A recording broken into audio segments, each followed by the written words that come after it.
going to find himself getting passed by multiple cars, as I mentioned earlier on. So you're off in a very precarious situation, but he often finds himself in these places. Doesn't qualify as well as he races. Only up front, they are getting with Lee Aberdeen and Luca Varani, not very far apart at all here.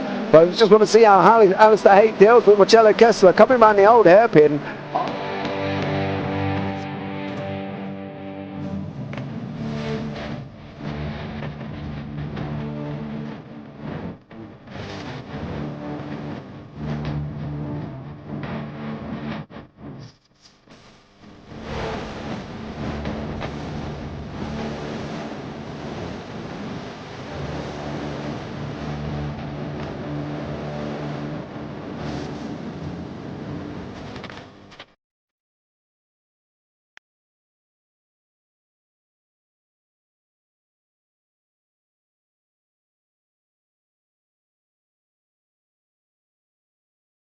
But I would say it's not the best decision they've ever made, just not having done that under the safety car, really.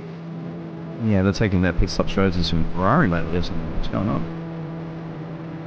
In turn one, just too much gas on them, too much feet on the loud pedal, and unfortunately he's dropped you all the way down the order. But Philip Hammer is out in front by an 8.91 seconds.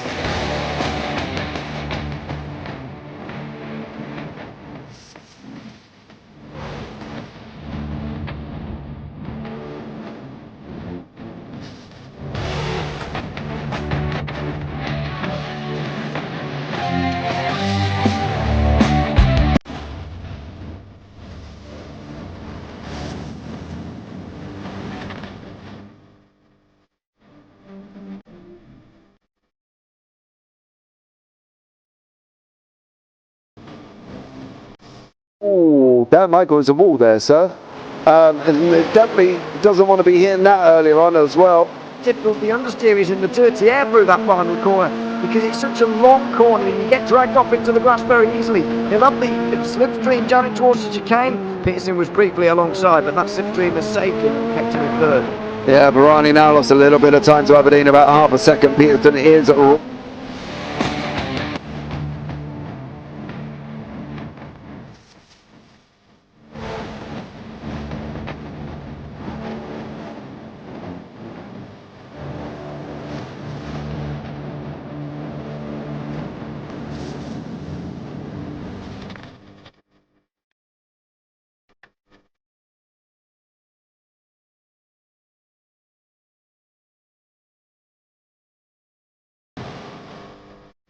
Pite's pushed more and forward up ahead. He's got out of the line. It's now Pite could have a go. Werrell, don't push him off. He's in the championship fight. Jack Werrell chasing down Carl Jacklin. Further down, Rob Williams and Chris Barnes. Sensational run outside line now though for the heavy braking zone. Around the outside goes the Audi R8. Look how much Miller's caught back into play. Exactly. Miller's just such a second and change. All of a sudden Miller's back in play.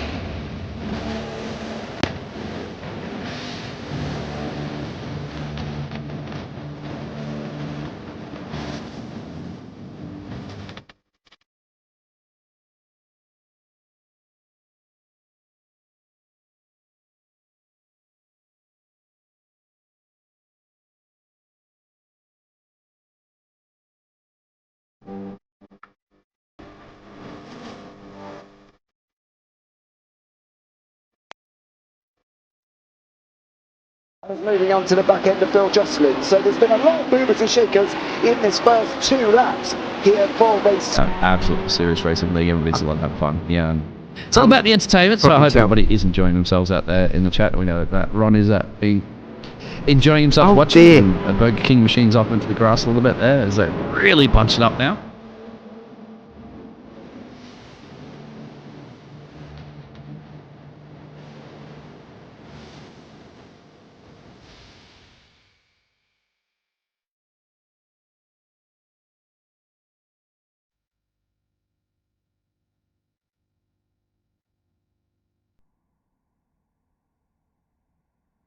Good morning, good afternoon, good evening, wherever you're at in the world, ladies and gentlemen. Welcome to the GR86 Tanso Racing Groups, brought to you by TH Jordan here. It's round 7, it's Long Beach. We're in the wonderful city of Long Beach. This is going to be an exciting one here, and I want to welcome everybody in, and it is round 7, as I said. We go through here. Season 10, 9 races on the season. We're close to the end. It's been action-packed. I didn't know that a GR86 could bring so much action, but it does. I want to welcome everybody along here for this broadcast on the JP Broadcasting Network. My name is Bradley Dalton, and I am going to be joined by my friend Tom. We've had a number of people here, and Tom, this is your first time with the experience of the Tanso Racing Group. Good evening, my friend. Good evening, Brad. Hello to everyone around the world, wherever you are watching. Yes, we have got some Toyota GR86s ready to go in 3 different classes. Some are in Pro, some are in Pro-Am, and others are in Am. Qualifying has just commenced. They are on their outlaps, so we've got a little bit of time to discuss about the championship and where it's racing at Long Beach. First opened in 1975, the former home of the Formula One US Grand Prix West, and it has put on some brilliant races here in the past, most notably its 1983 race, the last time it hosted a Formula One race. That was won by John Watson, who broke the record for the lowest ever grid position for a race winner in Formula One history. 22nd on the grid he was, and he managed to win the race on that very day. Can any of these drivers put on a show just as good as that during the course of tonight? Qualifying is underway. Drivers will be setting 3 time laps. It'll be a 20-minute race, like heat, for instance, and then the top 6 reverse of that will determine the grid for the 25% main race. That is coming up straight after.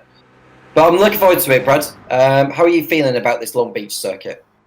I really like Long Beach, and I'll tell you right now, week after week after week after week, add a couple more to make sure that you're at 7. There have been plenty of battles in that top 6 and that inverted heat race, that inverted feature race where we get the top 6 inverted, really produces action. But I do want to make sure we touch on the points here as they stand as we watch Mr. Scott McFall, the overall leader in Pro, go around the track here. He is at 247 points, 224 points for Ryan Dudley, Daniel Wareham 224 as well. So that tie for second place in the points between Dudley and Wareham, and we've seen those two duke it out week after week, so that's going to be a big one to watch. 189 points for Elaine McCain, Mark Brown back at 153, Lee Rylands, and Mr. Carvalho down in 54. In the AM standings, we've had a number of AM drivers go through, but currently it is Terry Atkinson at 226 with Adrian Hadfield at 223, not far behind, and then Scott Bell and Anthony Jones just 4 points off from each other, with JT Johnson right there in the mix as well. Stephen Hamilton,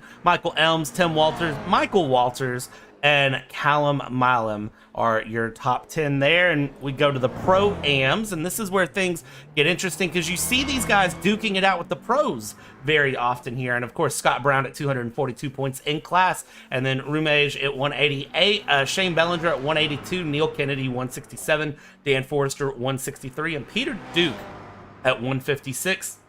Then of course, Chris Barnes, Craig Korish, Brett Take, Syrian Fletcher, and Peter Woodmore down at the bottom with no points. And one thing to note, they do race AM, Pro-Am, and Pros is their runs. However, you do have to remember the fact that they go and battle it out regardless of where they sit. They mix the entire class together, and it gets very, very exciting to watch how that one ends up.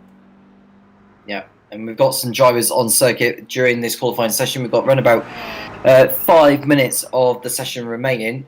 And McFall, unsurprisingly, topping it so far with a 1:31.4. Can he extend his championship lead in Pro by the end of this evening? Kennedy and Duke up there with times. Walters the fastest out of all those in AM in 4th place. And then we've got Bell, Johnston, Matthews, and Brearley bringing up the field who have set times so far. Still plenty of drivers yet to get times on the board, so don't expect this to remain as it is between now and the checkered flag. And a lot of corners around the circuit with the famous roundabout, which is just after the Toyota corner. It brings some authenticity about this circuit, don't you think?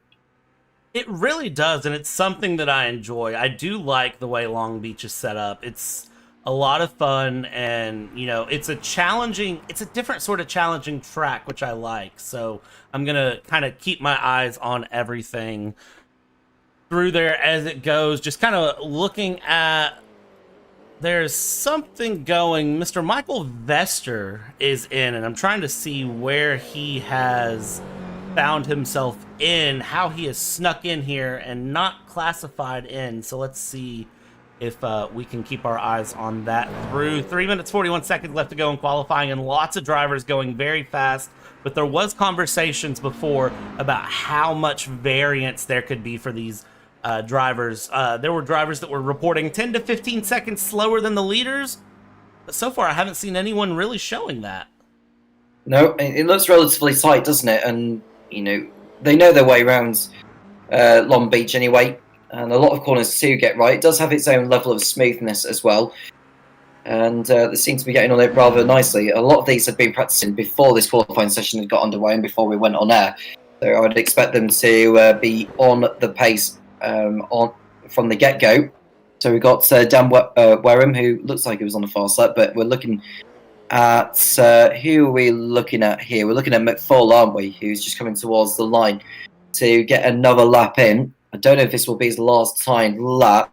His tyres will have gone through its phase anyway, and we'll see how he's got on there. I've not seen a time come up, so we can only assume that it's not a better time than it was previously.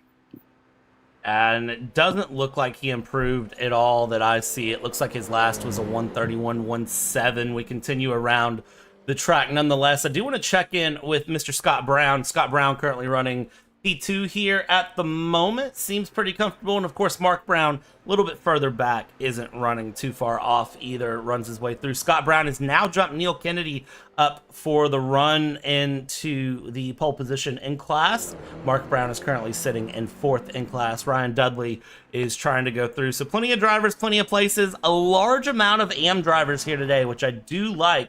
And now we do have Mr. Michael Vester classified into his AM standing. We'll keep an eye on how this grid builds up and where it goes. Qualifying, I like qualifying, Tom, I'm going to be honest, because it's a nice time to sort of just get on track and run your own little pace. But the issue I see for most people is they can't improve past lap 1. Well, yeah, because the tyres are going off by this stage, and I think you only get a single set of tyres for qualifying anyway. And once they're gone, they're gone. And there's no way you can improve on them. So I think the drivers who have got out early have done all their times. There is perhaps one or two that are still yet to show their true potential. We've got John Kenny, who is on a flying lap. He's posted a green through set to 1, and now he's posted a green through set to 2. So we expect him to improve his lap time. It is rather unrepresentative, the first time lap that he had done, and so we expect him to improve on this time lap. We've got Ryan Dudley, who is on a lap himself. He is in picture as he slides his way towards the sort of Indy corner, the Indy left that he's going through, and then through towards the hairpin before he heads on to Shoreline Drive. And we hope to see Ryan Dudley get an improvement. It only went green through sector 3, but has he done enough to improve overall? I don't think he has done. And so he did improve. So he goes up to P8 with his last timed lap. And can John Kenny get an improvement on the board here? He should be able to. He's set greens in sectors 1, 2, and 3. But I don't know if he's done enough on this time now. But yeah, it took a long time to get over the line. So that is his session done. Chris Matthews won't get a time because the time is up. And so we will now head to the starting grid. And I'll let you run down on that, Brad, before we get the first race underway. Yeah, we're going to get ready for the heat here. And we get set up on our grid. And we will look at this as an overall setup because, again, they do race with each other. So you go through, and of course, on top is going to be Mr. Scott McFall there, Daniel Wareham in P2, Scott Brown and Neil Kennedy rounding out your pro-ams there. They're going to be starting second row in 1 and 2 in their class. Elaine McCain, Mark Brown there, Peter Duke in the mix, Ryan Dudley down in P8. Tim Walters will be in the top place for the AMs with Terry Atkinson right there, and Scott Bell not far behind. Shane Bellinger in P12. From there, we're looking at Stephen Parker, Anthony Jones, John Johnston, Michael Vester, Stuart Brierley, Chris Matthews, and John Kenny. 19 cars taking on this track for the next 45 minutes as they stand. How they win? Who wins? I don't know, but we do know plenty of action is afoot. They're set up on the grid here. They're getting ready to go. And again, it will be a good run, 20-minute heat, and then we'll invert the top 6 and do it again for 25 minutes. And it looks like we're currently waiting on Mr. Tim Walters to get on the grid here. So once he is on the grid, we will be nice and underway. As we wait, the cars get going. The lights are on. It's going to be 5 red light. Oh, there was a little roll from Scott Brown, and green flag is out. And that was not Scott Brown. That was actually a Mr. Neil Kennedy who got going. Now we get this race underway. They go side by side very early on here. And who is going to come out ahead of this? Well, at the moment, it is Wareham McFall side by side, Scott Brown down there in third. And this is usually where the action starts, is these GR86s, they're slower to get away, but once they do, plenty of action through. Everybody makes it through the first corner, and it looks like we are going to hold on here as best we can, side by side through the fountain and around, and they will keep it moving yet again through the next corner. And I do see that it looks like everyone's made their way through early on without too much drama. Yeah, they've all behaved themselves so far. McFall getting to a very good start ahead of Wareham. And you've got Scott Brown in third place, maintaining his position as the highest out of all those in Pro-Am. And it looks like Tim Walters has done a fine job keeping himself in front of all the Am drivers. A long way to go yet in this one, in this 20-minute race around Long Beach. Yeah, in this 20-minute race, it's going to run fairly quick. It's going to feel quicker than you would think, so we'll see how that goes. And it looks like we did have a moment with Mr. John Kenny, and we tend to see him every once in a while, and I kind of feel bad. We'll see. This is here at the race start as he comes through there in that TH Jordan livery, and the back end just did not like what he did. He taps the wall. Thankfully, damage is off, so that does make their lives a little bit easier.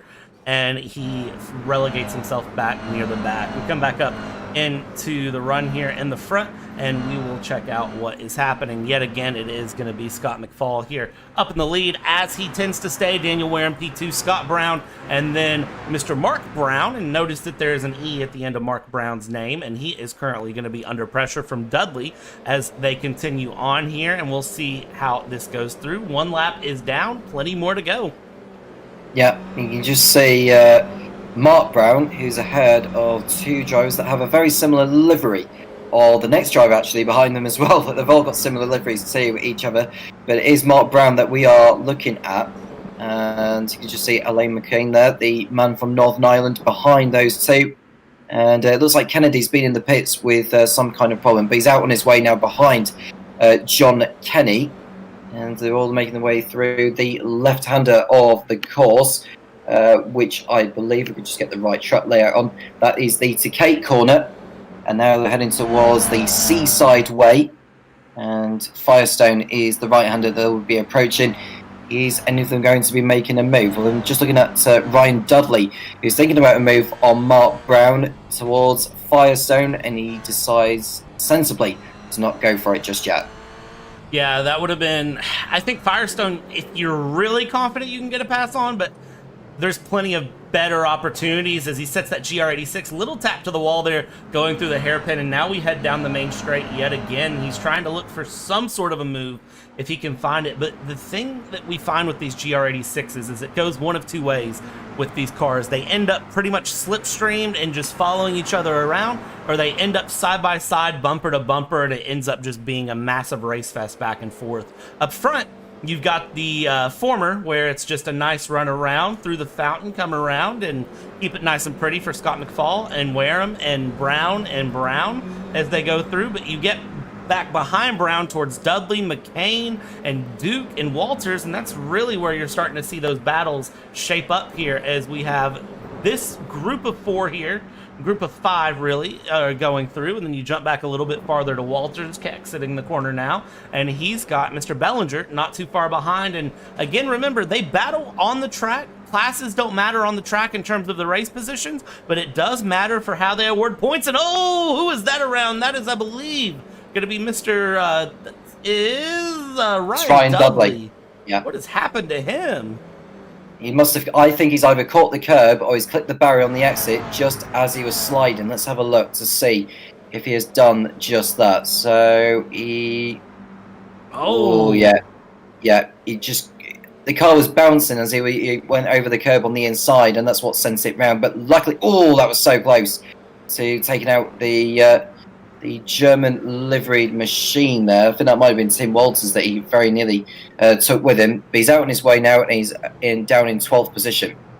He's in 12th, and you see he's going to be very feisty to get his way back forward, and that's going to be frustrating for him because Dudley is one of our faster competitors here, and he's going to be very frustrated to be knocked back to 12th because, again, the GR86s, they don't have a lot of power, they don't have a lot of downforce. Aero, it's something, but it's not significant here, so that's just going to create a whole problem for him and a whole host of problems, especially when you look at the overall gaps of where they stand, because look at where Dudley is. He's 16 seconds back off of the leaders now, so it's going to take him a little bit of time to catch that up, and with 14 minutes left in this heat, I don't think he's going to do it. No, I wouldn't have thought so. I think once you're down that far, it's pretty much game over.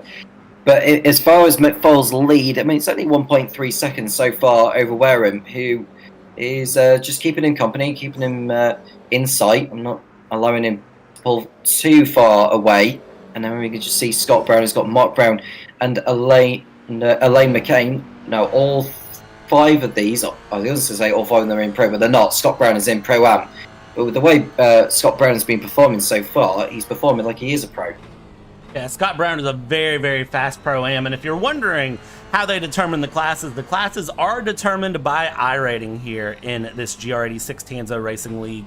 They determine it by iRating, so if you are down below 1500 iRating, you are considered a pro, or considered an AM, not a pro.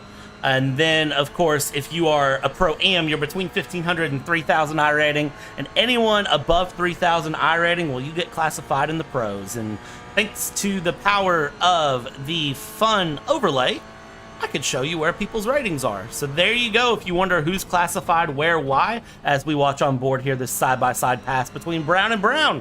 And Brown gets around Brown as it stands, and they get through. But yeah, there's a little tidbit for you of information about whose iRating is where, and it kind of explains why they're classified, how they're classified. It was a good move, actually, from Mark Brown to get through on Scott Brown. Oh, and you could just see someone... I think that might have been Kennedy, actually, who's just stayed out of the way. But someone else has spun around, Brad, and that is Peter Duke. Thankfully, doesn't take anyone with him. Oh, that was rather close there. But that's the thing with these Toyota GRs. When you're turning the car around like that, they're rather flexible. They actually do turn around. They're able to rotate, is what I'm probably trying to get out of my mouth there. But Scott Brown is into 4th position, whereas Duke has dropped back. Well, the thing you have to remember with these cars, honestly, as we see Mr. Elaine McCain trying to get around Mr. Scott Brown here up the inside, you've got to remember that these are street cars at their core. They are street GR86s that you could walk into a Toyota dealership and buy. They get shipped to North Carolina, and then they get built up by Gazoo Racing, by GR, and they get built into these GR86s. They are essentially a car you could buy from a dealership, spend a little bit of extra money, and then have yourself a street-worthy race car. So they're not going to have the superb handling that you're going to see out of GT3s or GT4s.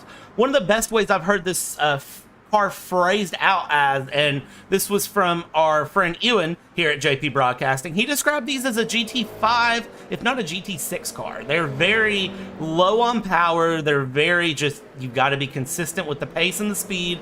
They're not, big monsters of performance, but they're a lot of fun. They're the step up from the MX-5s. They're the step up from the Miatas that you start driving as rookies in iRacing. So they are a lot of fun, though, I'll be honest with you. And if you're wondering what happened to Peter Duke, I've got a good replay queued up for you. So let's grab that replay here for Mr. Peter Duke. And I have a feeling that this is going to be a case of a little too much. Oh!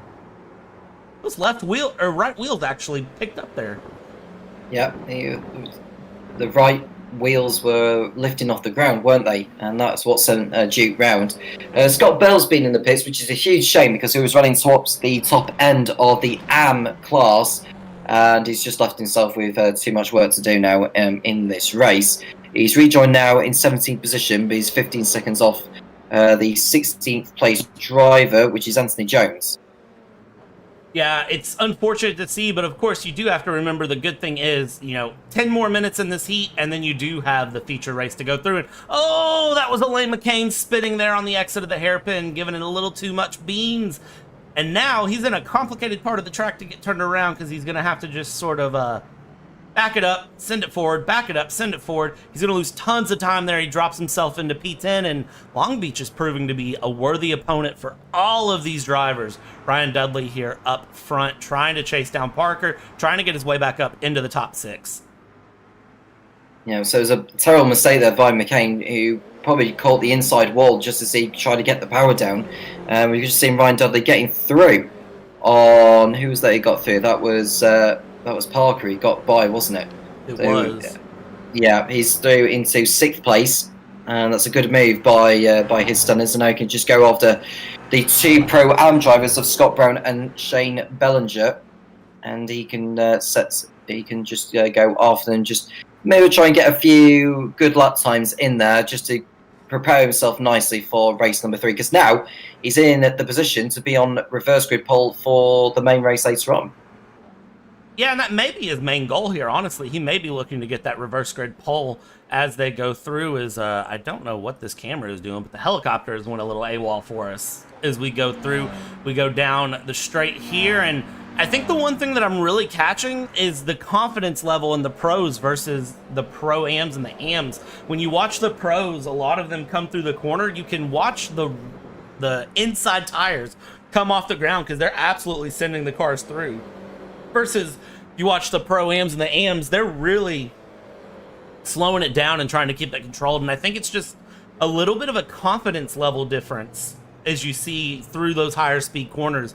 I think that's really what's starting to set these guys apart a bit more. So we've got a battle raging between Walters and Duke. So it's Tim Walters, for your information. There are 2 Walters in the field. This is Tim Walters, who's holding up Duke for 8th position overall. They are in different classes to each other, though, just to bear that in mind. But Duke is carrying on regardless, and he'll want to get the overtake done sooner rather than later. Yeah, and I think for Duke, he's got the speed difference on Walters to try to get this pass done. The big key is what he's going to be looking for is he's got 8 minutes to try to get ahead there to Dudley and try to get his way forward. And Dudley's actually about to get a pass done on Mr. Shane Bellinger as they go around. He's only about 3/4 of a second, half a second off as that gap is continuing to close. So we're continuing to see things move through. And of course, remember, when you look at this grid group and you remember the class levels as it comes into play, that's really where you see things open up, because there's not big battles in class right now, but there are some big battles going on overall. Especially, you look at Ryan Dudley here trying to battle Shane Bellinger. He wants to get the pass done because that'll put him in P5 overall. That'll give him a few more points to try to get his run down on Scott McFall in the points as we go through the hairpin yet again. 7 minutes left to go, probably about 5 laps to go. Yeah, so they're going over the line now. McFall has started his 9th lap now, I believe. Judging by the counter, is that 8th? I can't tell because the lap counter is that far away. But he is, we're on lap 9. I was right. McFall leads in the way ahead of Wareham, and it's Mark Brown in 3rd place in class anyway. But we've got a battle between Bellinger and what looks like Dudley, was that Duke who's just got by him? I can't remember. I think it is Dudley that's got the move done on. Yeah, he's got the move done on Bellinger now for 5th place overall. And the next driver he'll be going after is Scott Brown. So if he can get by Scott Brown before this race is over, then that'll do him the world of good. It will mean that he will start 3rd for the reverse grid pole, but he'll be ahead of all the pro drivers. Yeah, and I think it's going to be very good for him too if he's going to end up there. That will help out quite a bit as we continue on around and through. Everybody seems like they've settled in a little bit more here to the end of this race, and 6 minutes to go. I'm trying to keep my eyes for any big battles that go through, and it looks like at the moment Peter Duke is also on a good run at the moment to try to chase down Walters, and Walters 4.5 seconds back from Parker as they stand here. 5 minutes 55 seconds left to go. as we continue on. I do want to give a big shout out to everybody that makes this TH Jordan GR86 League possible, and of course that is going to be Clark St. James, Revive, and TS Livery Design. You'll see their logos flashing up in the top right hand corner of the screen as these races go along. Be sure to check them out, as they are the ones who support this league, and this league then in turn supports us here at JP Broadcasting. So be sure to like, subscribe, ring the bells, do all of the things that you can. Support us here at JP Broadcasting for free, and we'll continue to bring you some good GR86 racing as Mr. Duke thinks about trying to make a move on Walters and then settles back in here. Yeah, so he's not daring to go for it just yet. He'll probably want to wait until he gets towards the Takate corner, the one before they go towards Seaside Way. Now, how does he get on here? I mean, we're looking, can't quite see because of that building, multi-story car park in the way, but now we can see Duke going after Walters now. Doesn't look like he's going to go for a move here. He's probably waiting until Seaside Way to get alongside for a move into Firestone. Yeah, and it seems like that is the move. Is, well, the paint blinks there, but no harm, no foul as we continue on. He loses back a little bit there. He's just kind of hanging along. This is our closest battle on track. Our wonderful friend of Scott McFall has just ran away 3.3 seconds on Wareham, and then another 9 seconds back to Brown from there. So they are going to be just running away. I'm trying to keep my eyes on the speed difference as well, and you can look at the top speeds here on the table now for the difference in where everyone is at. And it's interesting to me that McCain's top speed is 118, Dudley's is 119. Scott McFall is pulling top speeds of 126 miles an hour. So I don't know what he's fueling that car with, but he is doing a very, very good run all the way around as we continue through. And under 4 minutes to go here. There is Peter Duke trying to look for a pass. But again, these cars aren't very powerful. There's not a lot in them. So he looks for the pass. He looks for the pass. He almost got feisty into the fountain, and now he's opened up the door for McCain to get involved. And remember, none of these guys are in the same class, but they're still battling for the position on the track because every point matters. Yeah, they're all in different classes. So one's in Pro-Am, one's in Pro, and the other is in Am. So there's pride at stake here as we see Duke close in on Tim Walters' 4 position overall, and he's not found a way through yet, and neither has Elaine McCain, who's recovering after that spin that he had at the hairpin before he got onto the pit straight, or so-called pit straight, because it's pretty much a kink as he goes towards the first corner of Toyota. And now we are seeing an overtake from Peter Duke, who should be able to get this move done into Firestone, and he does so. Oh, and then a big charge from McCain to get his way through as well, and Walters gets knocked back. We saw the headlight flash from McCain, and I didn't think McCain would do that dive there as he did, but McCain said, you know what, I've got pace and I'm trying to run. Get out of my way, guys, and just send it up the inside. A little bit of contact there, but, you know, he had the confidence under braking. He thought he could make it sit. And, well, he sent it through, and now Duke's going to be the one holding up McCain, and this is going to be a fairly even match on pace as well, so it's going to take another big dive from McCain to look for a pass. Here we go then, into Toyota, and Duke will want to pull away. The next driver ahead of him is Stephen Parker, who is looking to go after Shane Billinger, who's only like a couple of seconds up from him, so Duke not really has got a lot of time. He's only got a couple of laps, I would say, to close in. So 8th is probably the best he's going to achieve. It will determine the good positions for later on, up to the top 7. So you want to get as high up as possible. McFall is coming around the last corner now. And will it be the white flag being shown to him, or will it be 2 more laps to do? It's the white flag, so it's 1 more lap for race leader Scott McFall. And look at how big of a gap this 10 seconds is for Scott McFall as he goes through. We'll keep our eye on him on the track map, but at the moment, this battle between McCain and Duke is still heating up. Look at this. Gap 10th of a second, and right where McCain got the pass done on Walter's last lap, he doesn't dare try to dive through on this lap. He's going to stay right behind here into the hairpin. He's got 1 more lap to try to make this pass if he wants that position of P8 here on the grid for the feature race. We come around and continue through, and they are going to be back behind each other. One more time they'll get around this track as they go down the straight here. And I don't know if he can do it. The gap's opening, the gap's closing. He's going to have to be very brave somewhere, and there's not a lot of good places to do it. But as they go down into the first couple of turns here, our leader is going down the back straight and has almost finished his race up. This is pretty much the only battle we've got right now that we can give to you. McCain determined to get through on Duke for 8th position overall. The leader is going through Firestone for the last time. And what a drive it's been from Scott McFall, who's done nothing wrong, but that lead tells you everything about how well he's been doing and the form he's producing tonight. Winning by 14 seconds will be the final time here. And Scott McFall, the leader overall in points, just extending that here, wins the heat with a very, very strong run. And then we go through yet again. Daniel Wareham here in second place. And as he comes across the line, and then we'll check back in here really quick with McCain and Duke, because they're not done. And I think McCain is going to look for a diver on the outside. Duke's defending the inside.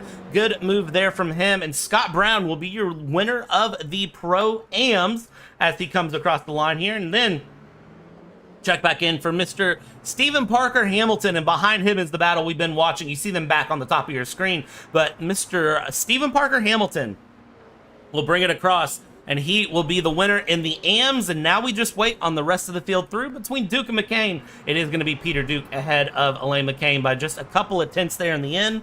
And now we just wait for our large group of AMs to bring it around for the final time here. What a drive it's been. Well done to Stephen Parker Hamilton to get over the line to win in the AMs in the heat. Scott Brown doing a fine job in the Pro-Ams.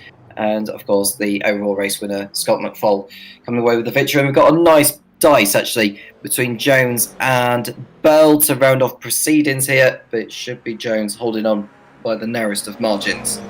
Less than a tenth of a second between Jones and Bell. So very, very impressive run from them. And that is going to round out our heat.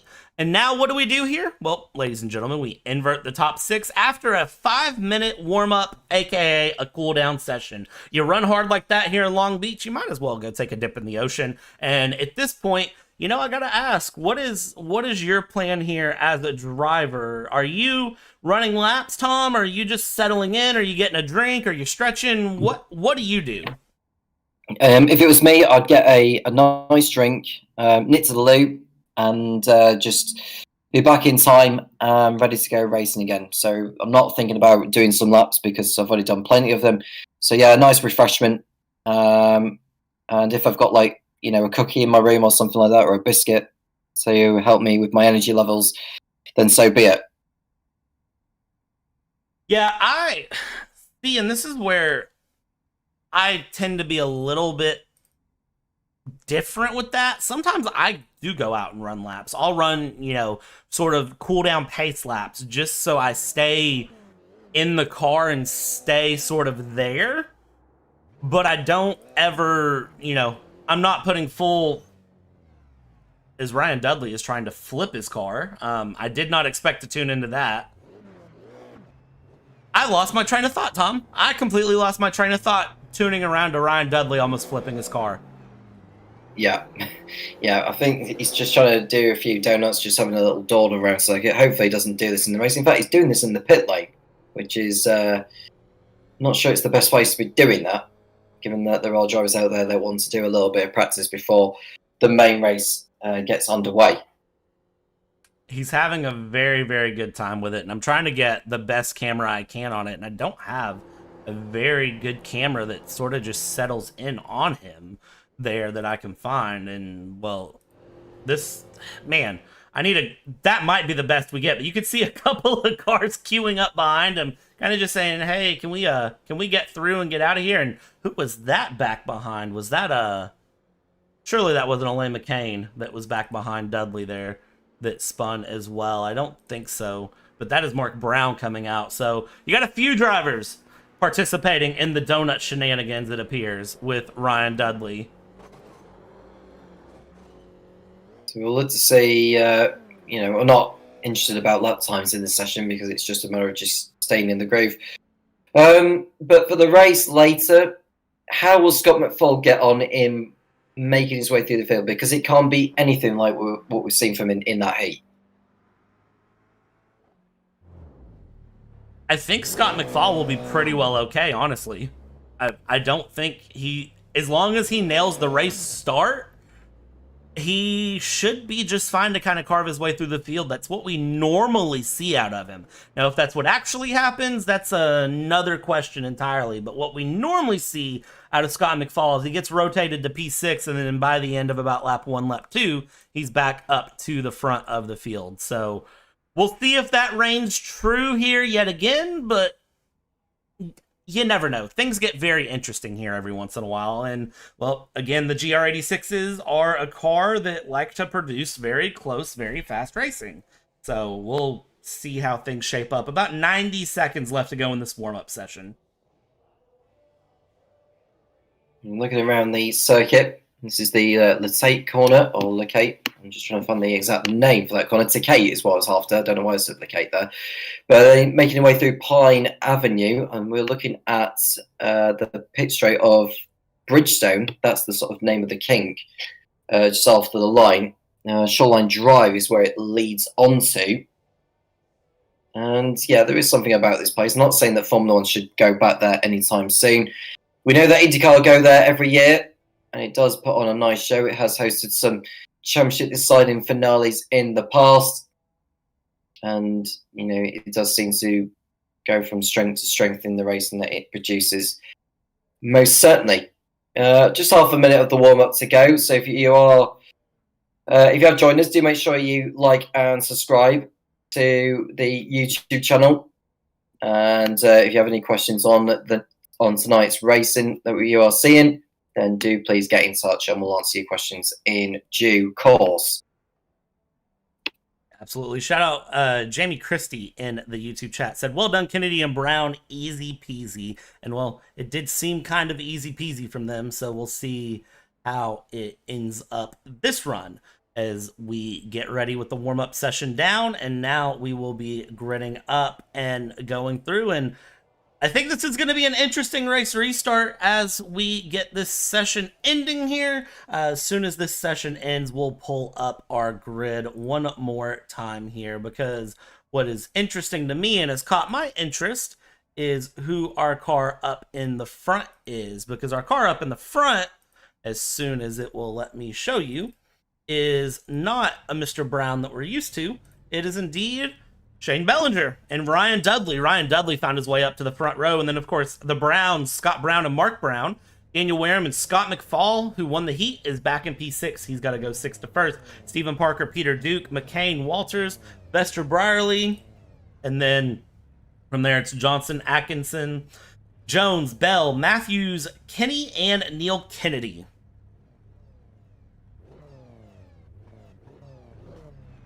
This is going to be an interesting one to go through as we wait for all the drivers to get on. We're currently waiting on Scott McFall. He is there. Now we're waiting on Tim Walters, the last car to take on the grid here. And then it will be, again, the race lights and then the race start as we wait on this grid to finish up. You see Barney up there on the top left. He's got the flag ready. He's just waiting on everybody to get in position here. 25 minutes of racing here. Again, we just did 20. We'll do 25, and it's 5 red lights.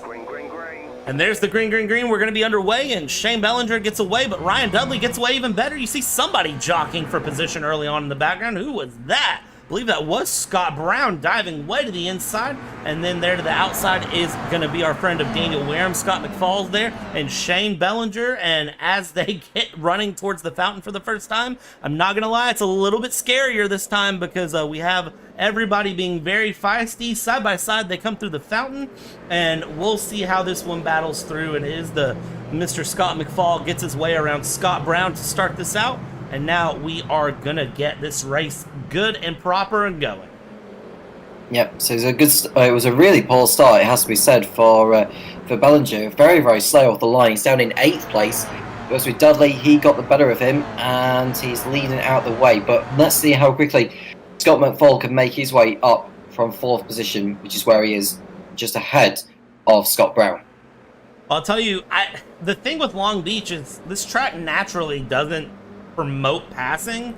So I think regardless of what happens with Mr. McFall, he's going to have a hard time just getting a pass done because Dudley and Brown are very, very feisty, and they are going to fight tooth and nail for that position of the lead. So we'll see as these two battle, it's really going to be up to McFall to cleanly make his way through. And, you know, it's easier said than done, I will say, especially here. And as I say that, there goes Scott McFall trying to go up the inside of the hairpin. He gets squeezed by Wareham, and then Wareham into the wall on the outside. And I have a feeling that's not the first time across these 25 minutes we're going to see that as it continues on. And something's happened in the background. I've got a few different drivers have been in a crash here. Let's see if we can check back in, because it all starts with a Mr. Michael Vester.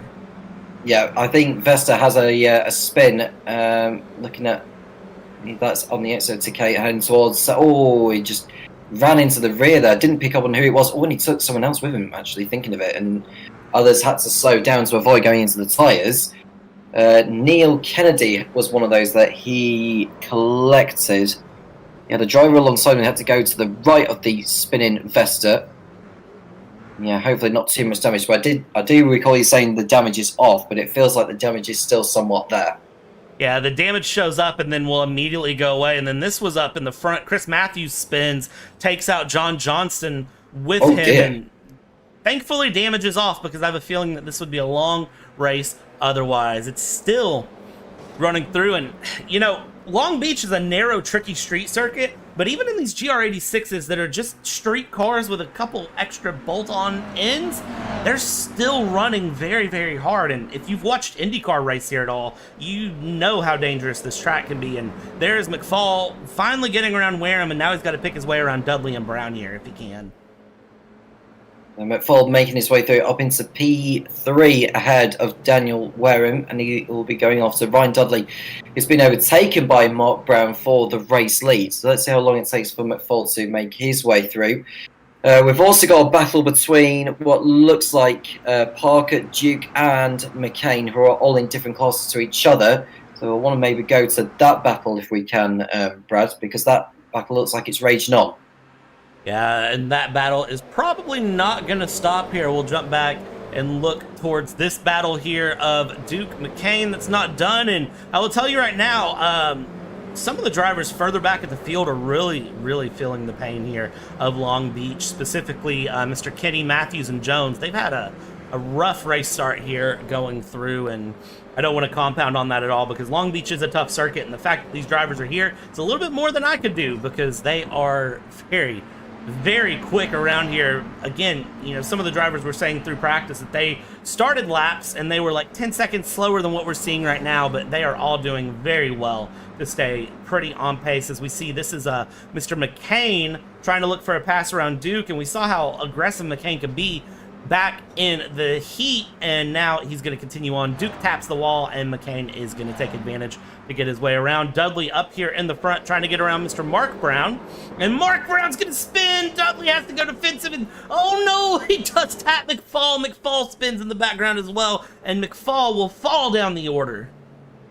That is a terrible, terrible shame there for McFall, the innocent passenger in that.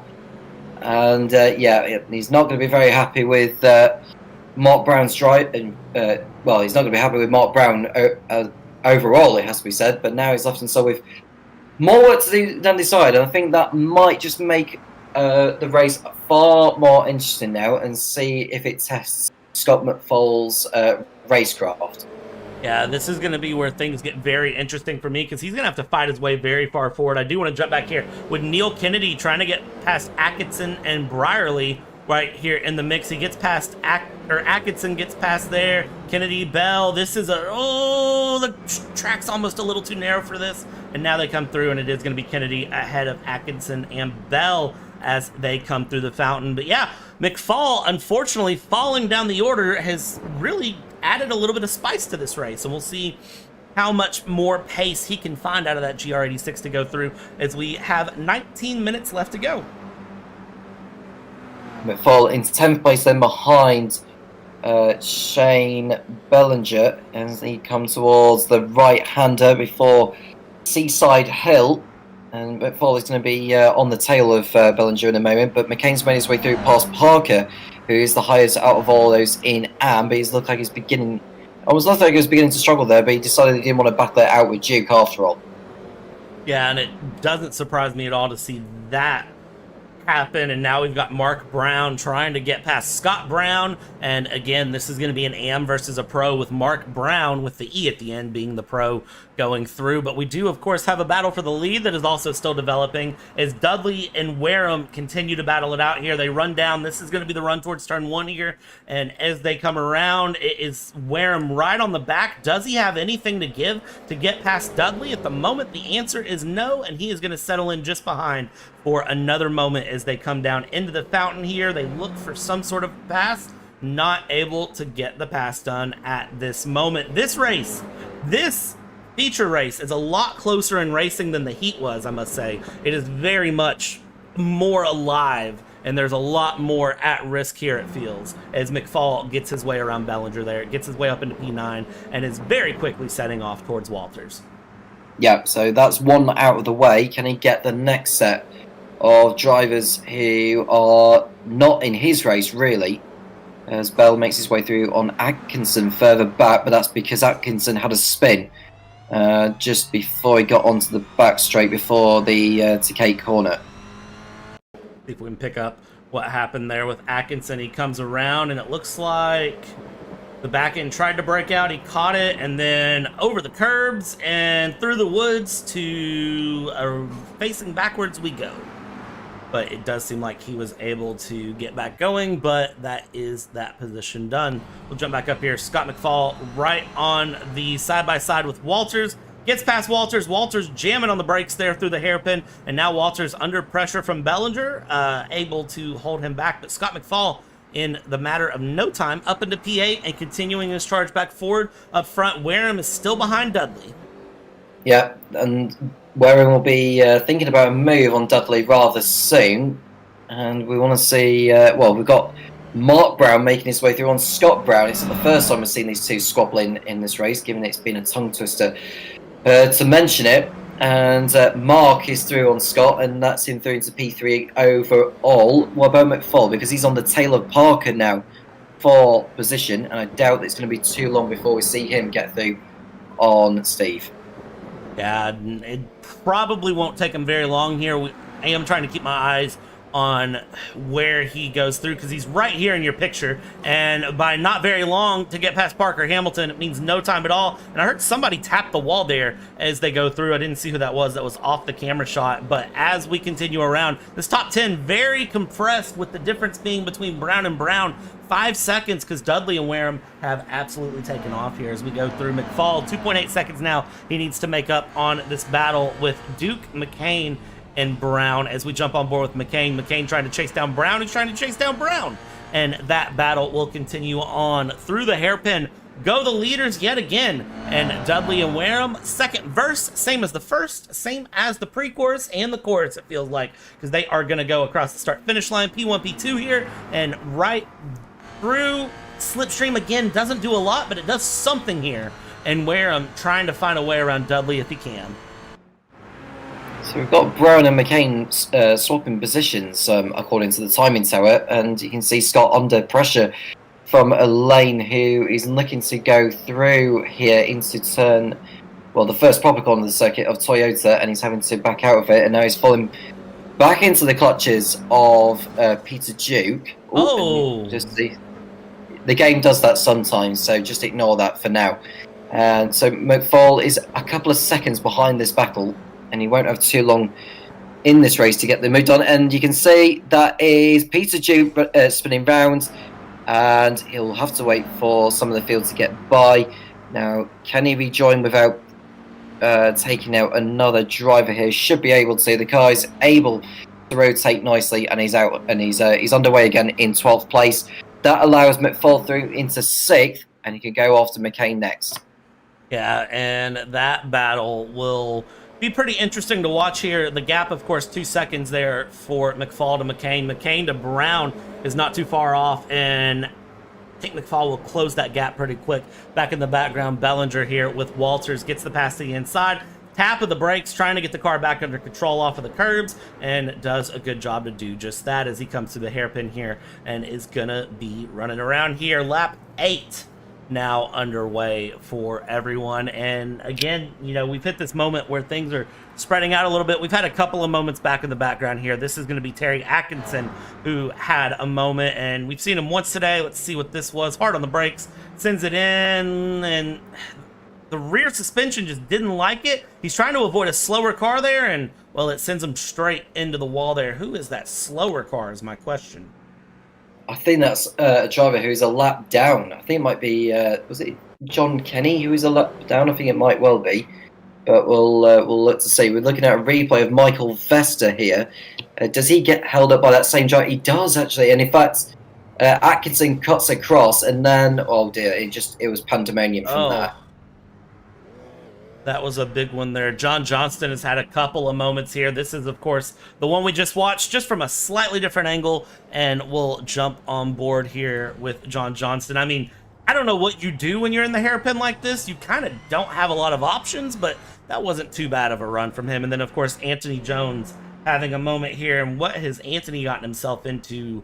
I fear it's the hairpin one more time. And what has happened? Well, it looks like he's running there and just gets pretty slow through. It looks like he managed to not have anything too crazy happen. Just had to slow way up there. We jump back in live pictures now, and I see Mr. Elaine McCain right on the back of Scott Brown, and McFall 1.2 seconds off there just behind. So we're continuing to see a little bit of action pick up as it looks like someone's having connection issues here. Yeah, I saw this in another event earlier today, and we're starting to see it here. Hopefully that's not too much happening from Scott Brown, who's fending off Alan McCain. McCain looking to the inside there. Does Scott know he's there? He does just about. And they get through. So I think McFall has had another spin, Brad. He's gone round at Toyota. Oh, Scott McFall driving this car so hard and just doesn't. It seems like this time he just doesn't have it in the car for some reason. I don't know what it is, but he was doing really well before. Now it's just like the car doesn't want to respond. Yeah, he just carried too much speed into Toyota, and he just caught the wall on the exit. He's fallen down to 11th place again. And now he has 11 minutes to try to fight his way back up. We'll keep our eyes on Scott McFall as it goes. Sometimes you have those days, but after his performance in the heat, he's going to be very upset with his performance in the features. That's our leader, Dudley, spinning around, Wareham going through. He very nearly took Wareham with him, and yeah, that's another pro driver spinning around and having his own maladies. And Dudley gets going again, but needs to be careful not to rejoin into the path of other drivers who are having to miss the apex to avoid him.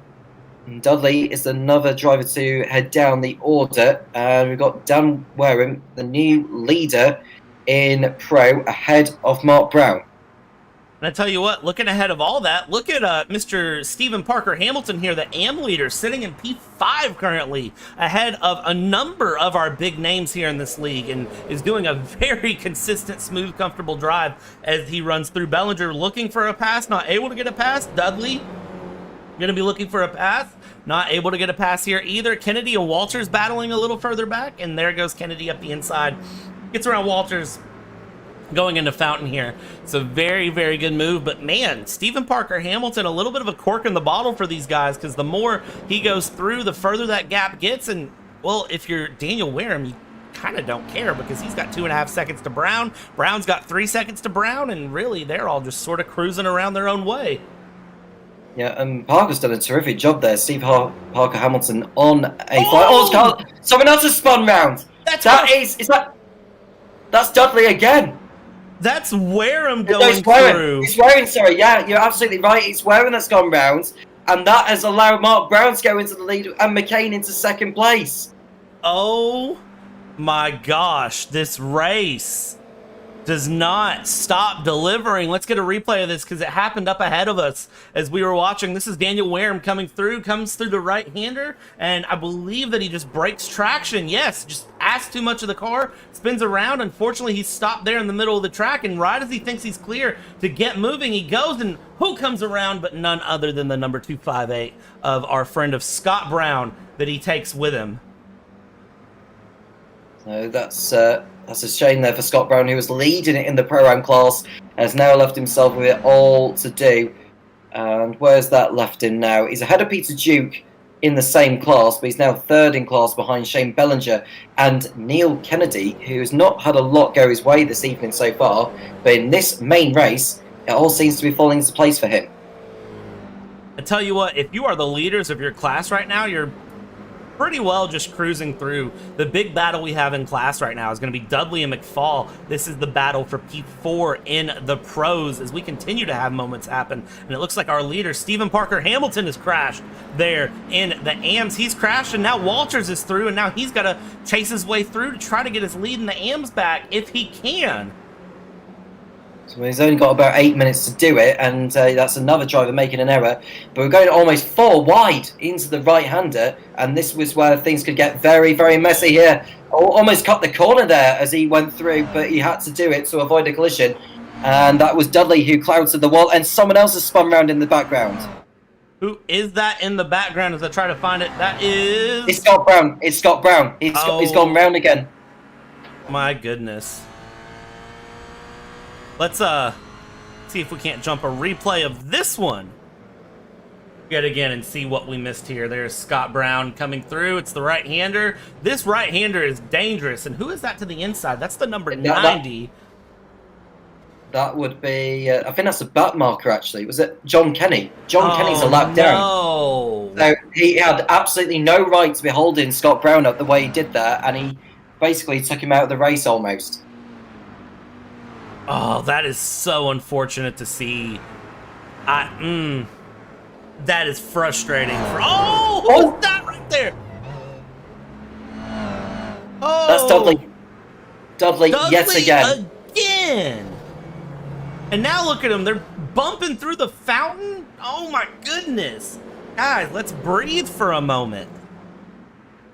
Yeah, they're close in the wall. I can see why the damage mod is off, because we know that these drivers are just going to keep hitting the barrier left, right, and centre. He just carried too much speed into the corner. Yeah, he turned in too early, and he knew, from the moment he turned in, he knew he was not going to make the corner. It's a good 360 from him, though. I will give him points for that. A good 360. And now we come through, and Dudley trying to pass Parker. Parker needs to chase down. Whoa! Contact, and that's going to take out Dudley and Bell. Both spin now because, man, these guys are getting... I want to say this is frustration creeping in, honestly, Tom. I don't know what else this could be.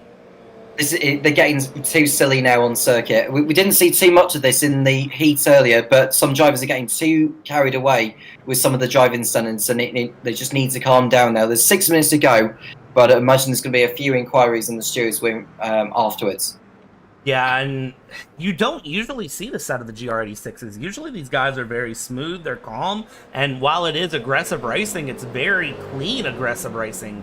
I'm not used to seeing sort of aggressive lunges from these guys. This is the first this season, and it's from guys that have been here all season too. That's really what's catching me off guard as we go through. This is Kennedy trying to chase down Bellinger, who is trying to get chased by Wareham, and he's slowly opening a gap there, but as they tap that exit wall, that is not going to help any. Something's happened back in the background with our friend Michael Vester, and I'm not sure what has happened to him, but it looks like he is dropping down the order back in the back of the AM. Let's see if we can check out this replay here for Michael Vester of what's happened back in the background. Now, this is Vester, who's not had a good evening so far. He's probably had another spin here at Firestone, and that's exactly what he's done. Only a slight top of the wall. He should be able to recover quickly from there because he's well down the field. Yeah, and it looks like he is doing a very quick job of trying to chase down Mr. Anthony Jones and get a pass done on him. But this track, I tell you what, Long Beach has been a lot more challenging than I thought it would be for most, except for if your name is Neil Kennedy and you're up 15 places on the day, you probably don't mind it too much because you seem to be having a good run on your day. Up 15 places. And he's probably not upset about that at all, as he might be going up 16 places as he tries to look for a way around Bellinger here. He wants a podium place if he can find it, and this is, of course, the lead for the Pro-Ams. As he goes up the inside, he's laid on the brakes. He gets a clean left-hander here, and there we go. New leader in Pro-Ams, Kennedy with Bellinger, and Wareham there in the pros is right behind him. Mr. Scott McFall is going to somehow find his way up into P6 yet again, right on the tail end of these 4 cars. Neil Kennedy pulling off a superb move, probably the best overtake of the race so far by going through into 3rd place overall and more importantly into the lead of the Pro-Am category. We've got Dudley in the pits now, who I would imagine is probably going to call it a night because he has been absolutely terrible in this race, safe to say. I would be very surprised if he's not calling it a night here as we jump on with Mr. Scott McFall, who is still trying to find a pass and find his way through as we go down the backstretch here. He's in P6, and he is trying to look for, ideally, a top 5 he would like. And for a moment, I thought he was going to have a pass done on Wareham, but he doesn't as he settles back in here at the rear of this 4-car run. And more importantly, I think, Brown and McCain, we haven't touched on them in a minute, so we should probably go check in with them as soon as these guys clear the hairpin. And now that they have, let's go check in with our race leader here, Mr. Brown, who is rounding the end of the main straight here. McCain just off the shot at the top of the picture, and the gap 3.5 seconds to them, but then 11 seconds will get you back here to Mr. Neil Kennedy. That is how big the gap is from those top 2 who have just been nice and smooth and consistent. And as I say that, Scott McFall does make it past Daniel Wareham as Daniel Wareham taps the wall. Yeah, well, I think Wareham allowed him through rather easily there, unless Wareham had some kind of problem. But McFall has been allowed through into 5th place, and he's got the 2 Pro-Am drivers of Bellinger and Kennedy next. Yeah, and I think it'll be interesting to see how this battle plays out, because we've seen Scott McFall be very, very feisty on his running. So we'll see where he goes. Ryan Dudley is back out in P14, by the way, and he is a significant chunk of time off of anyone here. And it looks like he is going to be finishing just for the sake of making sure the points are on the board here as we watch them go through. I do want to jump back here with Mr. Tim Walters as he is trying to hold off Stephen Parker Hamilton. This is going to be for the win in AM. And this gap currently 9/10 of a second, and it was down to about 3/10 at one point. Now it's opened up a little bit, but as we go through, it should be this lap plus one more, and we'll see how this battle goes. It's Kennedy through McFall. Brown is crossing the start line. He did not get the white flag. We'll get 2 more laps of action here. Well, I thought he might have done there, but we'll see next time around when the clock reaches 0. So we've got a battle now between McFall and, well, it was Bellinger, but McFall's got through on him now. So McFall has got maybe more time, depending on how quickly Mark Brown gets round this lap. And McFall might just get in front of Kennedy to go up into the podium places overall, which would be some recovery after a couple of spins in this race. It would be a huge recovery from him to run through, and something, honestly, he can be pretty happy with. He won't be happy, but he should be happy because it's a good recovery drive. Nonetheless, we continue around our leaders coming around the left-hander. These guys, again, significant seconds back, about 15 seconds or so on the lap as they continue around. And honestly, at this rate, McFall might still be on for a podium if he can find a little bit of time to get around Kennedy here. If there is enough time, I do want to jump back here. Stephen Parker Hamilton is on the tail end of Mr. Walters here and is really starting to put pressure as he's now got Peter Duke and Mr. Scott Brown for company here. And we'll see if Parker can get this passed on Walters, as this is going to be for the win overall. And Am, our leader, is coming around the hairpin now. We'll jump back up with him in just a second as he comes around the hairpin. And time has 10 seconds on. Is this our white flag? I believe this will be our white flag. And if it is, what does that mean for us? There's the white flag. So we get 1 more lap of action because he'll cross the line with 1 second on the clock. So now it's 1 more lap of racing. Yep, so yeah, you called it there, Brad. It is 1 more lap of racing, which will give McFall some more time. And he's got the move done on Kennedy for third place, so he'll be thanking Mark Brown for once for allowing him extra lap to get the overtake completed.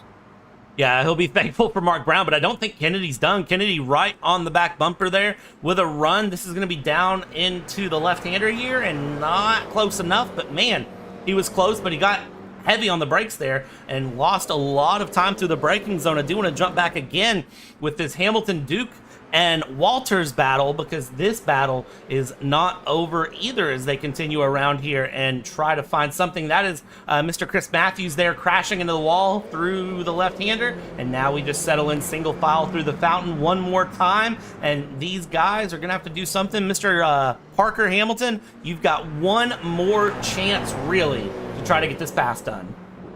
Yeah, this is important. This is it for the battle. Sorry, the battle for the AM win, as Tim Walters holds up Parker Hamilton for that particular prize. Duke and Brown are in a battle of their own. Brown will be frustrated with how this race has gone for him. He'll feel like the class victory had gone away, but Mark Brown is coming around to complete his final lap of the race. Yeah, Mark Brown bringing it around. He didn't win the heat, but he's going to win the feature, and a very, very good run. Barney waving the checkered flag, and Mark Brown will win. Neil Kennedy will be our next driver. He's coming around the hairpin now, and he is going to be looking for the win here if he can find it, and it should be by a good chunk of time. Just a couple of seconds behind is Bellinger. You see him weaving behind, but Kennedy will win in the Pro-Ams, and Tim Walters is going to be holding off, and Peter Duke and Scott Brown come together right there, and Mr. Stephen Parker Hamilton has to jam on the brakes. Those two are still wrecking, but nonetheless, Mr. Tim Walters will cross the line there as something between Scott Brown and Peter Duke happened right in the hairpin. And somewhere in that mix, Stephen Parker Hamilton got behind both of them. And, well, this is the replay of what happened there to put Stephen Parker Hamilton behind. Actually, that is not. This will be the correct Stephen Parker Hamilton replay to drop him back. He had some sort of a moment there and dropped back behind these guys. Well, we're just having a look now, but that was rather clumsy between both Duke and Walters before they got over the line there. Walters is a very, very lucky man to keep hold of that place. Was it Walters that got involved in it? I couldn't quite tell. It might have been Duke and Brown, but we'll have a look at a replay of it. As we see Ryan Dudley completing what's been a messy race for him, getting over the line in 14th and last out of all those in Pro. Man, it was a very, very messy race, and this is going to be the replay of that final hairpin moment. So you've got Scott Brown here, you've got Peter Duke here as well, and these two, Scott Brown ahead. Peter Duke tries a late second lunge, hooks with him there, and then they just kind of connect to each other. I don't know really what else to say about that other than they just kind of held the cars together, glued them together, and didn't let go. Yeah, well, we'll leave that for the stewards to decide afterwards, but it did look rather clumsy from the pair. It did indeed, but we'll pull up our final race results here for round 7 at Long Beach here in the Tanso Racing Group, TH Jordan GR86 Series, and Mark Brown, Elaine McCain, Scott McFall, your podium in Pro, Neil Kennedy, Shane Bellinger, P1, P2 in the Pro-Ams. Daniel Wareham in P6 overall finishes 4th place in Pros. And then Tim Walters does hold off Stephen Parker Hamilton for P1 and P2 in the AMs. Scott Brown, Peter Duke round out your top 10 overall. And then it's Scott Bell, Stuart Brierley, John Johnston, Ryan Dudley, all the way down in P14 after, you said it yourself, Tom, a rough race. Anthony Jones, Michael Vester, Chris Matthews, Terry Atkinson, and of course our last place driver, Mr. John Kenny there in P19. So it's been a fun one. Long Beach proving to have a lot more challenges than I was expecting and really making things interesting overall. I didn't think Long Beach was going to prove as difficult as it was. No, and I think the drivers got on with it, although we did see a lot of drivers hitting the wall and being involved in collisions right there and then. And but at least we got to the end. We've had winners from all 3 classes who will be very happy people. And yeah, I wonder what that's gonna set that out to be for the remainder of the season at Willow Springs and VIR. It's definitely going to prove interesting for the rest of the season, but let's go ahead and get some interviews in, and let's pull in our overall winner, Mr. Mark Brown. Mark, good evening, my friend. Good evening, gentlemen. How's things? It was good, but how are things for you? Long Beach proved difficult, I feel. Yeah, it's one of them tracks. It's like Marmite, I think. You love it or hate it. It wasn't too bad. I made a stupid mistake there on the second race. I lost it going into turn 9. Actually, I lost it before I hit the curb, which is surprising. I would have watched it back there. I had already started to lose the rear, but and then I connected with Scott, unfortunately. I apologise for that. And it's kind of a strange one to go on to win the race. But yeah, the same with Daniel and Ryan. They lost it a couple of times too. I just think the setup we're using is a wee bit bouncy with the curbs and all. And first couple of laps is a bit slippy now. But yeah, overall, 100%. First race, I didn't mind. It was good enough. But yeah, and fair play to Alan McCann for coming in second. So yeah, it's good to see him. Simtech in behind as well, 1-2. So yeah, I can't complain. It was better than I thought it was going to. I know there was a lot of talk before the race about lap times and how difficult this track could be. What was the up to speed time like for you, Mark, in terms of learning this track, or was it a track that you knew really well coming in? You know what? I haven't done this track in God knows how many years. I don't really do much iRacing, just do the Sunday nights with Tanso. Been doing a wee bit of officials recently on PCC, but I haven't really had much time with work to get much practice in, so I was surprised. I was very surprised, but yeah, overall, it's I think it might close up the title race for second and third, so it should bring us so closer. Me, Daniel, and Ben Dudley, so Scott. He's just absolute alien. You know, my fastest lap, he could just take about another second out of it on this track for some reason. Well, it's half a second anyway, but yeah, he's just on the level. There's no beating that. Yeah, it's a good race all the way around. It sets you up well for a championship run and trying to secure a position through. You know, looking ahead though, just a couple of races left here in the season. Is there a certain track of the final ones that you feel more comfortable about, or is there one that you don't feel as comfortable about? Kind of what are we expecting out of you for the final 2 races at Willow Springs and VIR? Well, Willow Springs, I still have to buy it yet. So I just look at here now. I do not have it. VIR, yeah, we should be all right there. It's a track I like. See, you know, it's VIR will be interesting. Pit straight again, massive long straights, and even the back straight too. So it's going to be draft fest. Like it's going to be hard to get a bit of a gap, or it'll be hard to. Scott should have it a bit harder there, hopefully. We'll see. But then again, hey, it's just down to the night. You could spin and lose the draft, and you just sit your position. But yeah, Willow Springs, I don't know. I'll just have to get it. I know the track, but I don't. I still have to get it in iRacing, and yeah, we'll see. I'll get a bit of practice in maybe this week. That's if I'm at home. I don't know. I might not be finishing the season. I might be waiting for work for a while, but I'm still waiting to hear back. So hopefully I'm here for the next 2 races. Yeah, hopefully you are, because, you know, Willow Springs is a pretty fun track, so I think you'll enjoy it, Mark. But before I let you go, anyone you want to thank, anyone you want to shout out? Yeah, thanks to yourselves for the brilliant broadcast, and John and Tanso for putting this on, and for everyone watching.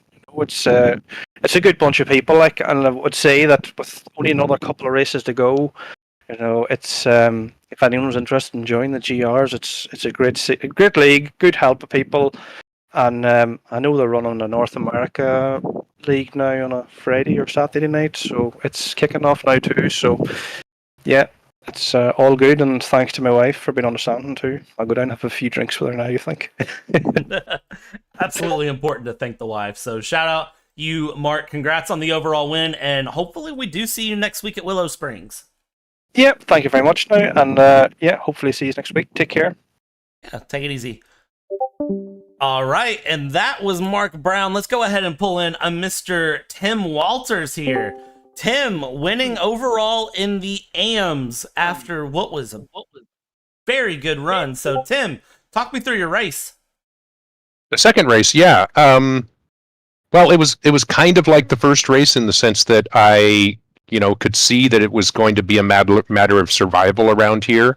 Not only is it a bad idea in general a good idea in general to avoid spinning in any race, but especially on the street track like this, surrounded by the walls, if you get turned around, you might have to do 3 or 4 Y turns in order to get going again. It's going to cost you 10 or 15 seconds. So I was kind of conservative. I mean, my times were good, but I really concentrated on trying to avoid any kind of incident that was going to make me have to turn around on the track. And then I was not able to challenge Stephen Parker Hamilton for the AM lead, but fortunately for me, he had some kind of incident and spun or was hit, and I passed him. And then we had a pretty close battle, and I was able to hold him off to the end. Watching that battle you had there with Mr. Stephen Parker Hamilton, and of course he had the company of Mr. Scott Brown and Peter Duke around as well. When you're in those mixed class battles, but you're leading it, what kind of goes through the mind? Because you're running the same cars, of course, open setup, so maybe the setups are a little bit different, but kind of what's your goal when you've got, those pro-ams or those pro drivers around you?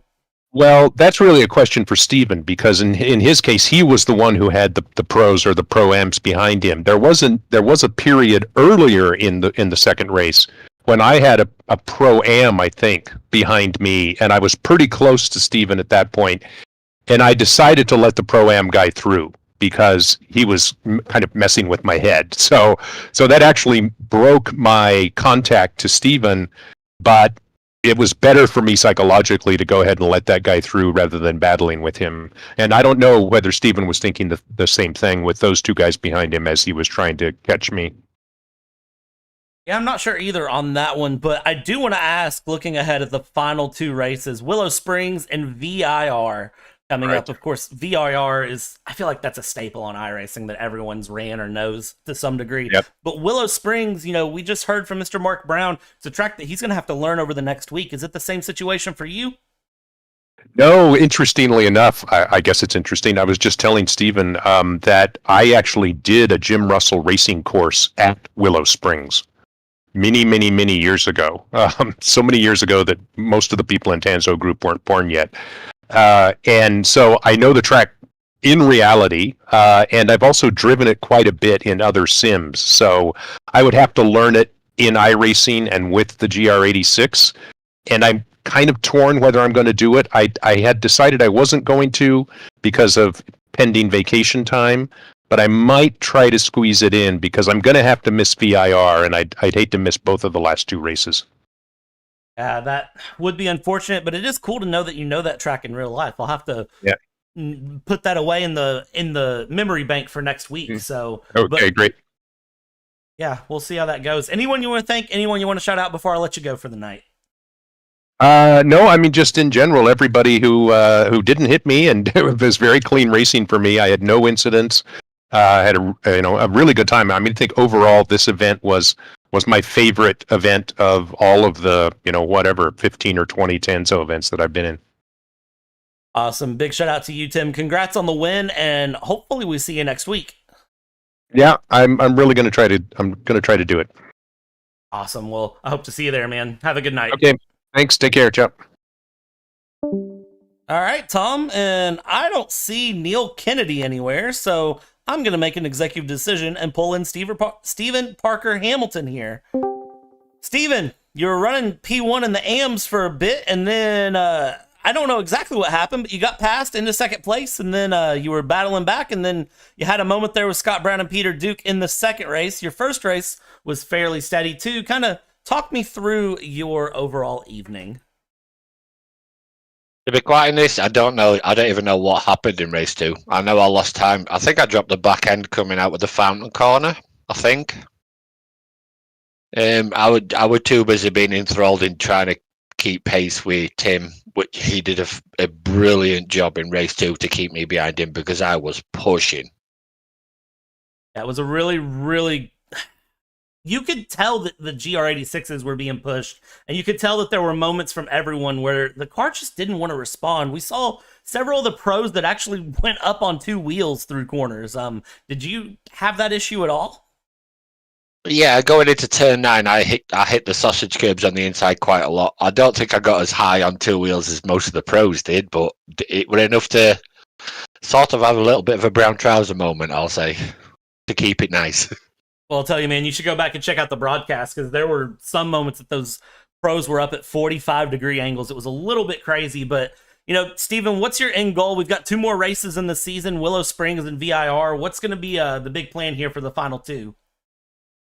The final 2 is simply just to keep it going, keep doing what I'm doing. A win and a P2 is better than a win and a P3, I suppose, today, so I can't really complain with a P2. Like I said, Tim did a very, very good job to keep me behind him in the second heat, and hats off to that guy. Brilliant race by him. Yeah, for sure. And anyone you want to thank, anyone you want to shout out before we let you go?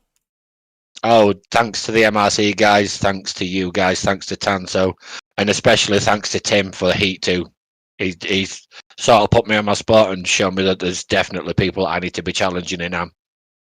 Yeah, awesome. And big shout out to you, sir. Congrats on the P2 and the AMs, and we're going to let you go enjoy your night, and we'll see you next week, man. Yeah, thank you, boys. Thanks for the broadcast. And thank you. All right, and after what's been a fun one here at Long Beach, it's been a interesting run. It's been a good time, and it's been something that's been a little bit crazy here, but I think that is going to be where Long Beach needs to stay here before we get back into action. Again, as we said, Willow Springs VIR coming up. Tom, any final thoughts here? Well, I'd say well done to all the drivers for putting on a show this evening with these Toyota GR86s. And I wish them all the best of luck in the remaining couple of rounds, because I'm sure it'll just be as spellbinding. Absolutely. And of course, remember, big shout out to everyone that supports this league here. TH Jordan, of course, Revive Mobile Car Care, TS Livery Designs, and Clark St. James Search and Social Media Advertising. Big shout out to them. And remember, here on the JP Broadcasting Network, if you want to continue to follow the action, see tons of different leagues that we bring, make sure you like, subscribe, ring the bell, do everything you can. Support us here for completely free on YouTube. But on behalf of Tom, my name is Brad. We've taken you start to finish. Be sure to join us for the next one here on the JP Broadcasting Network, where we'll take you start to finish yet again. Good night.